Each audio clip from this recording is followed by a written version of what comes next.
ये जो टर्म्स आप देख रहे हो, कार्बन सिक्वेस्ट्रेशन, कार्बन स्टोरेज और कार्बन कैप्चर, इस पे पिछले 5 से 7 साल में यूपीएससी की अलग अलग एग्जामिनेशंस में यूपीएससी कम से कम 20 से ज़्यादा क्वेश्चंस को पूछ चुकी है।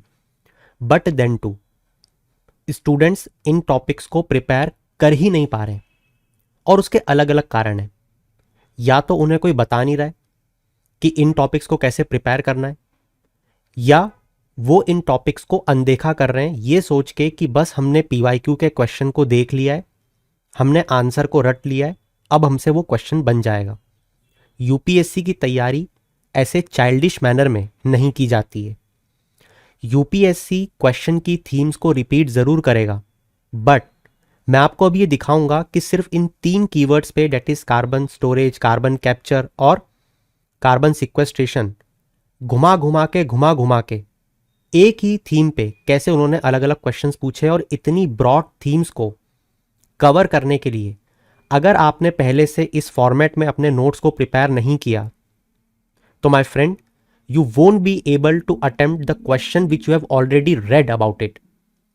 तो सोच के देखो कि आपको कितना बुरा लगेगा कि पूरा पढ़ के भी गए, पीवाईक्यूज भी देखे, उसी टॉपिक पे क्वेश्चन भी पूछा और फिर से नहीं बना, फिर नेक्स्ट ईयर की तैयारी।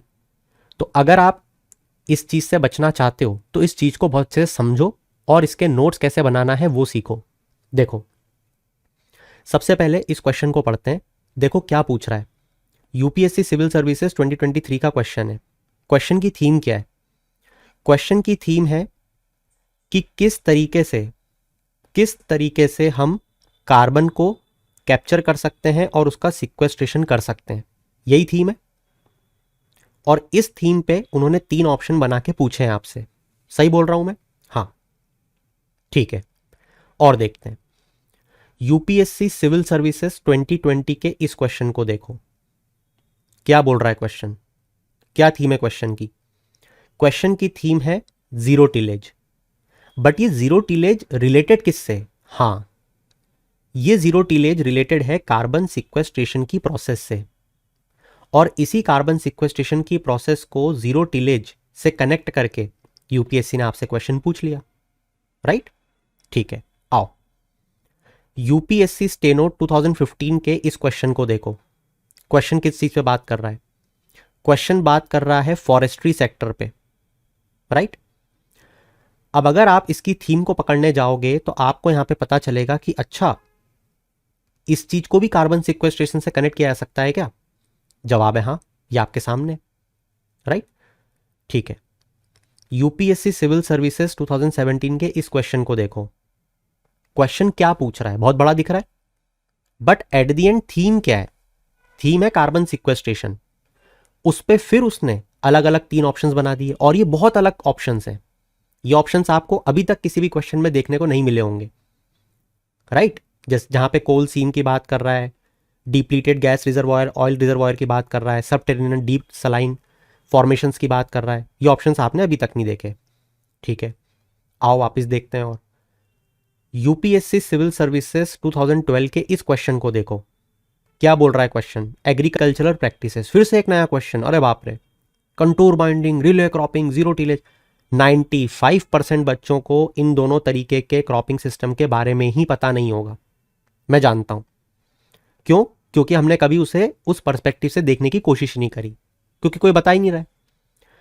अब ये जो क्वेश्चन मैंने आपको दिखाया 2012 का, जहां पे अलग अलग एग्रीकल्चरल प्रैक्टिसेस दी हुई हैं, इस क्वेश्चन की थीम क्या है? एग्रीकल्चरल प्रैक्टिसेस नहीं है, थीम है कार्बन सिक्वेस्ट्रेशन या फिर कार्बन स्टोरेज। उस थीम पे उसने एग्रीकल्चरल प्रैक्टिसेस को कनेक्ट कर दिया। अगर आपने इस चीज को पकड़ना सीख लिया तो माय फ्रेंड, आप अपने किसी भी कॉम्पिटिटर को सिर्फ और सिर्फ 3 महीने में रौंद के निकल जाओगे। और एल्स अगर आपने ये चीज नहीं सीखी तो vice versa will also be true. आप भले 3 साल पढ़ लो, आपका जो कॉम्पिटिटर है आपको वो 3 महीने पढ़ के रौंद के निकल जाएगा, और आपको लगेगा कि यार मैं तो इतना पढ़ रहा हूं, मैंने हर चीज के बारे में पढ़ा, मगर फिर भी मेरे से एग्जाम में क्वेश्चन क्रैक नहीं हुआ, which is the major problem of majority of the student. क्योंकि उसने थीम बेस्ड चीजें पढ़ने की कोशिश ही नहीं करी कि अगर इतने क्वेश्चंस इस थीम पे पूछे जा चुके हैं तो क्यों ना इस थीम को मैं इतना हॉलिस्टिकली प्रिपेयर करके जाऊं कि दुनिया इधर की उधर हो जाए मगर इस थीम पे मेरे से क्वेश्चन नहीं छूटना चाहिए। और करना चाहिए ये चीज कि नहीं, वो आप मुझे सोच के बताना। खैर, अब देखो इसे प्रिपेयर करा कैसे जाता है। देखो, वैसे तो इस चीज को सिखाना बहुत ज्यादा मुश्किल होता है, स्टूडेंट इस चीज को सीखना भी नहीं चाहता है। जो मैं आपको बताना जा रहा हूं वो है चीजों को इंटीग्रेटेड मैनर में पढ़ना। अगर आपने चीजों को इंटीग्रेटेड मैनर में पढ़ना सीख लिया, इसका मतलब यह होता है कि किसी एक टॉपिक को किसी दूसरे सब्जेक्ट के दूसरे टॉपिक से कंपेयर करके पढ़ लेना। और ये मैं भी आपको सिखाऊंगा। इस चीज पे आपको महारत हासिल करनी पड़ेगी। ये चीज बहुत टफ है, ये बात मैं मानता हूं, क्योंकि इसमें एक पूरी हॉलिस्टिक नॉलेज जरूरी है। अब जो मैं आपको बताऊंगा उसमें आपको ये चीज पता चलेगी कि हॉलिस्टिक नॉलेज जरूरी क्यों है।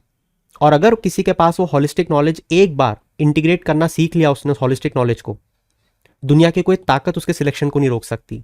और ये चीज अगले 15 मिनट में आप खुद अपने अंदर फील करोगे। Mark my words. देखो क्वेश्चन क्या बोल रहा है।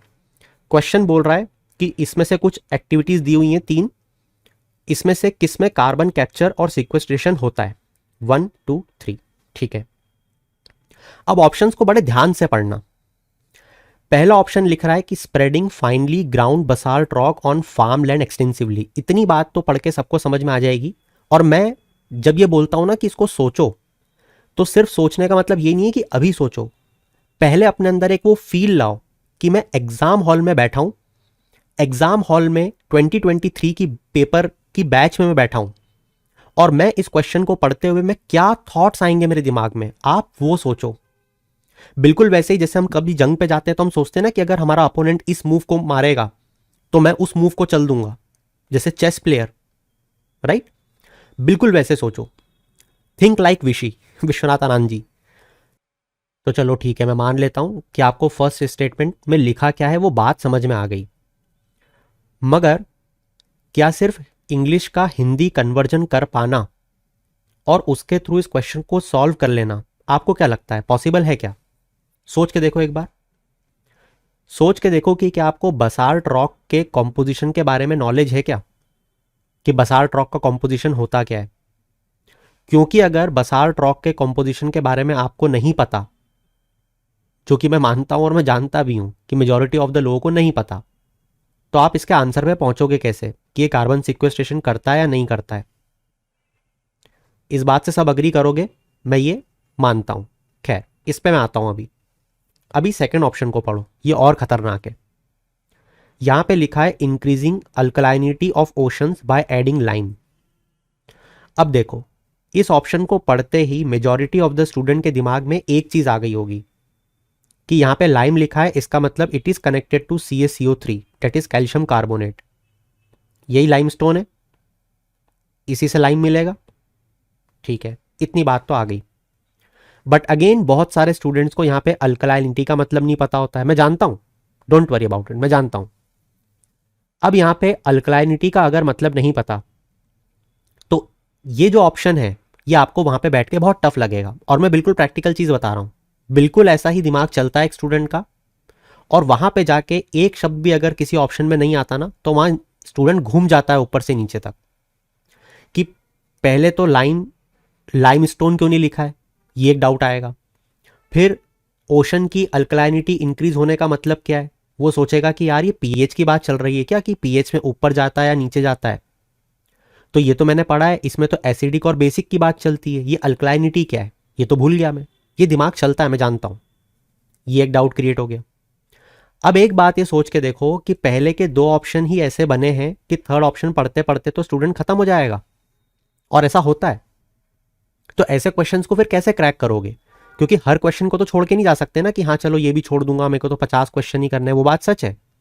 क्या आपको 2023 के पेपर में जहां पे सिर्फ 75-76 कट ऑफ गया है वहां पे क्वेश्चंस बहुत कम अटेम्प्ट करने, मगर फ्यूचर के लिए तैयार कैसे हो गए आप, मैं तो आपको ये सिखा रहा हूं।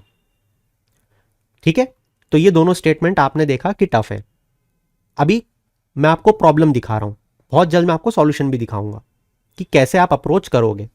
थर्ड ऑप्शन पढ़ो, capturing carbon dioxide release by various industry pumping it into abundant subterranean mines in the form of carbonated water. बहुत ही आसान, बहुत ही आसान।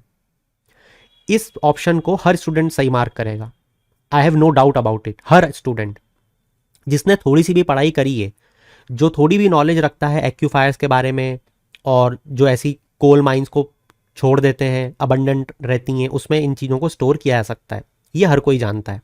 ठीक है, तो थर्ड ऑप्शन में किसी को कोई डाउट नहीं होगा, ये मैं जानता हूं। ठीक है, बट अब ये दोनों ऑप्शन, क्योंकि only one, only two, all three में इन दोनों को क्रैक करना बहुत मुश्किल है, राइट। तो अब देखो, सबसे पहले एक स्टूडेंट का दिमाग जाएगा इस ऑप्शन पे जिसने बिल्कुल ढंग से पढ़ाई की है। अब मैं उसकी बात कर रहा हूं, ठीक है, क्योंकि ऐसे वैसे बच्चों को तो यूपीएससी यूं ही भगा देती है, पीछे करके देती है लात, चल निकल। अब देखो, यहां पे जब वो इस ऑप्शन को पढ़ रहा होगा ना, तो उसके दिमाग में एक दूसरा टॉपिक आएगा, और वो आना ही चाहिए, क्योंकि अगर वो टॉपिक नहीं आ रहा, इसका मतलब आपकी प्रिपरेशन में कहीं ना कहीं कमी थी। इस बात को मानो, क्योंकि जैसे ही वो इस ऑप्शन को पढ़ रहा है, ओशंस लिखा हुआ दिख रहा है उसको, अल्कलाइनिटी ऑफ ओशंस। अरे ये ओशन क्या कर रहा है? क्या ओशन का कोई ऐसा टॉपिक मैंने नहीं पढ़ा क्या जहां पे इस चीज की बात चल रही हो? अरे नहीं पढ़ा है मैंने। कौन सा टॉपिक है? टॉपिक है ओशन एसिडिफिकेशन का। आप किसी भी जगह जाके पढ़ लो, आपको यह चीज कोई नहीं सिखा रहा कि इस ऑप्शन को क्रैक किया जा सकता है एक दूसरे टॉपिक के थ्रू भी। देखो, अगर ये डायरेक्ट आता है तो बहुत अच्छी बात है। मैं तो आपको ये सिखा रहा हूं कि कैसे चीजों को इंटीग्रेट करके आप अपनी लाइफ को इजी बनाओगे। जब यहां पे आपको अल्कलाइनिटी का मतलब नहीं आ रहा, आपको लाइमस्टोन में कंफ्यूजन हो रहा है, समझ में नहीं आ रहा कि ओशंस की अल्कलाइनिटी इंक्रीज होगी बाय एडिंग लाइम, पहले तो ये सही है कि नहीं, और फिर ये सही है तो ये होगा कि नहीं। तो सबसे आसान रास्ता है कि अगर आपको ओशंस की जानकारी है, और ओशंस में आपने अगर ओशन एसिडिफिकेशन का टॉपिक पढ़ा हुआ है, ये क्वेश्चन या ये ऑप्शन आप एक झटके में सॉल्व कर दोगे। क्योंकि उस स्टूडेंट को जैसे ही याद आएगा कि ओशन एसिडिफिकेशन मैंने पढ़ा है, उसे तुरंत याद आएगा कि हां, यहां पे मैंने पढ़ा था कि लाइम, इसका मतलब ये Ca हाइड्रो ऑक्साइड होता है, इसका मतलब इसके थ्रू, लाइम के थ्रू कार्बोनेट्स मिलते हैं, दैट्स इट। उसको पूरी रामायण नहीं भी पता है ना कि लाइम का मतलब कैल्शियम हाइड्रोक्साइड, फिर वो कन्वर्ट करता है कार्बन डाइऑक्साइड को इनटू कार्बोनेट, तब भी वो उस क्वेश्चन को सॉल्व कर लेगा, सिर्फ इस बिना पे कि उसको ओशन एसिडिफिकेशन का मतलब आता था। ये होती है एक अप्रोच। देखो मैं आपको दिखाता हूं, ये है ओशन एसिडिफिकेशन, और मैं मान ही नहीं सकता कि एक ऐसा स्टूडेंट जिसने ज्योग्राफी पढ़ा हो और उसने ओशन एसिडिफिकेशन के बारे में ना पढ़ा हो। अगर कोई ऐसा है तो चैट सेक्शन में जरूर बताना। तो मैं मान के चलता हूं कि सबने पढ़ा है। अब मुझे सिर्फ एक बात ये सोच के बताओ कि अगर आपने ओशन एसिडिफिकेशन पढ़ा, तो उसमें आपने क्या 4 चीजों के बारे में नहीं पढ़ा? जिसमें पहली चीज है कार्बन डाइऑक्साइड, दूसरी चीज है ये हाइड्रोजन आयंस, तीसरी चीज है कार्बोनेट आयंस CO3, है ना, फिर HCO3। ये 4 चीजों के बारे में किसने नहीं पढ़ा? ये सब पढ़ते हैं, राइट। जैसे ही आपको ये पता चला कि अरे यार, मैंने ओशन एसिडिफिकेशन में पढ़ा तो था कि कार्बोनेट आयंस रिक्वायर्ड होते हैं सेल फॉर्मेशन के लिए, ये तो चाहिए, CO3 2 नेगेटिव तो मुझे चाहिए ही चाहिए कैसे भी करके, बस। अब अगर आपने यहां पे CaCO3 वाली चीज पढ़ ली, CaCO3 कि लाइम के थ्रू मतलब CO3 मिल रहा है, अच्छा CO3 लाइमस्टोन, CO3 2 नेगेटिव तो चाहिए मेरे को, इसी से तो कार्बन कैप्चर होता है क्योंकि CO2 को खा जाता है। अरे पढ़ा तो था, CO2 H2O खा जाता है इसको, तो CO2 एब्जॉर्ब हो गई। क्या आप इस लॉजिक को समझ पा रहे हो कि इस एक ऑप्शन को क्रैक करने के लिए सिर्फ 1 सेकंड में जिसने ओशन एसिडिफिकेशन के टॉपिक पे कमांड की हुई है कि हाँ यार, CO3 2 नेगेटिव तो चाहिए, CO2 को ये खा जाता है, बस इसका मतलब कार्बन सिक्वेस्ट्रेशन हो रहा है। तो भले ही यूपीएससी ने आपसे ओशन एसिडिफिकेशन ना पूछा हो, बट ओशन एसिडिफिकेशन का नॉलेज अगर आपने लिया है, आपने इस ऑप्शन को सॉल्व कर लिया। मुझे नहीं जरूरत कैल्शियम हाइड्रोक्साइड होता है क्या लाइम का मतलब, ये कन्वर्ट करता है क्या CO2 को कार्बोनेट्स में, फिर मैं पूरी रामायण करूं, मेरे को मतलब ही नहीं है। मैं तो सिंपली एक शब्द पकड़ूंगा कि यहाँ पे इंक्रीज हो रहा है क्या, लाइम, लाइम मतलब ये डिराइव हो रहा है CaCO3 से, मतलब CO3 होगा, CO3 CO2 को खा जाता है, मतलब कार्बन सिक्वेस्ट्रेशन होगा। ये होता है टॉपर का दिमाग। और इस चीज को आप फील करो कि अगर आपको ये चीज आती है और ये कनेक्शन आते हैं तो आप इसको कर पाओगे क्या नहीं। और अगर आप एक ऐसे स्टूडेंट बन के रहना चाहते हो जिनको ये कनेक्शंस नहीं सीखना, तो क्या आप इस क्वेश्चन को सॉल्व कर पाते, ये खुद से पूछो। Next option, spreading finally ground basalt rock on farmland. अब देखो यहां पे भी आपके सामने जो चैलेंज है वो ये है कि क्या ये किसी भी तरीके से कार्बन डाइऑक्साइड से रिएक्ट करेगा क्या केमिकली, क्योंकि स्टोरेज की बात तो यहां लिखी नहीं है जैसे यहां पे लिखी है।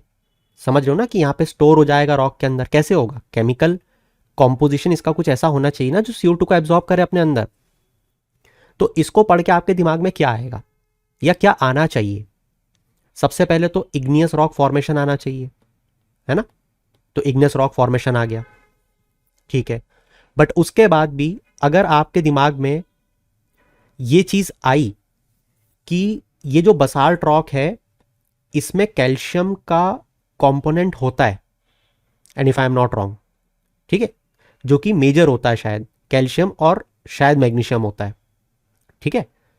तो अगेन अगर आपने यहां पे कैल्शियम पकड़ लिया तो अब आप पकड़ सकते हो कि कार्बन डाइऑक्साइड से रिएक्ट कर लेगा, and again what it will form, carbonate, just like here.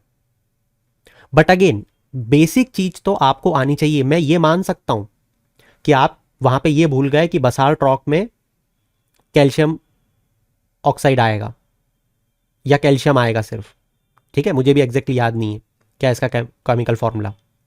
But अगर इतनी भी बात याद आ गई तो ये CO2 के साथ रिएक्ट करके CaCO3 बना ही लेता होगा, इतना तो मुझे याद आ जाएगा, ठीक है। और इग्नियस रॉक फॉर्मेशन याद आना चाहिए। बट इसमें से अगर आप कोई चीज भूल रहे हो तो मेरी सिंपैथी आपके साथ है, बट जो सच है वो तो सच है ना।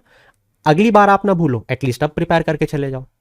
तो ये ऑप्शन मैं फिर भी ऑन अ टफर नोट ही रखूंगा कि इस ऑप्शन में कंफ्यूजन हो सकता था, बट उसके बाद भी एटलीस्ट आप 2 तो क्रैक कर पा रहे हो, वो भी बहुत आसान तरीके से। ये चीज सीखने की कोशिश करो, बड़ा ही आसान से। यूपीएससी सिविल सर्विस 2021 का क्वेश्चन है, हर क्वेश्चन भी टफ नहीं पूछती यूपीएससी, बट मैं अपने स्टूडेंट्स को टफेस्ट पेपर के लिए तैयार करता हूं, टफेस्ट पेपर के लिए। मुझे बाकी लोगों से मतलब नहीं है, मेरे स्टूडेंट से हर क्वेश्चन बनना चाहिए एग्जाम में, डेट्स इट। अब देखो यहां पे क्या लिखा है, व्हाट इज ब्लू कार्बन। बहुत ही सिंपल है, carbon captured by ocean and coastal ecosystem. यार ये देखो यही तो होता है ना। अब अगर मैं इस क्वेश्चन को बदल के ब्लू कार्बन की जगह टील कार्बन कर दूं, आधी जनता खत्म। जाके अभी के अभी टील कार्बन बुद्धि IAS यूट्यूब पर टाइप करके देखो, आपको समझ में आएगा कि क्या ग्रेविटी होती है किसी टॉपिक को समझाने की, कुछ मिनटों में, एक एक 1.5 मिनट में। अभी के अभी जाके टील कार्बन सब लोग सर्च करना, आपको समझ में आएगा कि जो शॉर्ट वीडियोस आपके लिए मैं बना रहा हूं उसमें कितनी मेहनत कर रहा हूं मैं। आप अप्रिशिएट करोगे जरूर, I hope so. Next question, UPSC civil services 2017 में पूछा हुआ है। क्वेश्चन क्या बोल रहा है, again in the context of mitigating impending global warming due to anthropogenic emission, carbon dioxide बहुत ज्यादा हम लोग छोड़ रहे हैं, तो कार्बन सिक्वेस्ट्रेशन की कौन सी पोटेंशियल साइट हो सकती है। कोई अबंडन पड़ी हुई खाली कोल सीम, हाँ। कोई डिप्लीटेड गैस रिजर्व, एक ही बात है, हाँ। सबटेरेनियन डीप सलाइन फॉर्मेशन, एक्यूफायर जैसी बात कर रहा है, हाँ। ऑल 3, बहुत ईजी क्वेश्चन, बहुत ईजी, ठीक है। चलो फिर से देखो, जीरो टीलेज का क्वेश्चन है, या आप लोग सॉल्व करना, ठीक है, मैं नहीं बताऊंगा इसके बारे में, आप पहले वीडियो देखो, अपने आप सॉल्व होगा। देखो कनेक्टिविटी, देखो कनेक्टिविटी देख पा रहे हो, इस क्वेश्चन में उसने जीरो टीलेज एक ऑप्शन में दिया था, हाँ या ना, और 2020 में सिविल सर्विसेज में उसने जीरो टीलेज का क्वेश्चन बना दिया। यही तो चीज है बस जो सीखनी है। अब आपको लग रहा होगा, क्योंकि बहुत सारे स्टूडेंट मेरे से पूछते हैं ये चीज कि जीरो टीलेज का जो आपने टॉपिक बनाया है वो इस एग्जाम के पहले कैसे बन गया, वो ऐसे बन गया, ठीक है।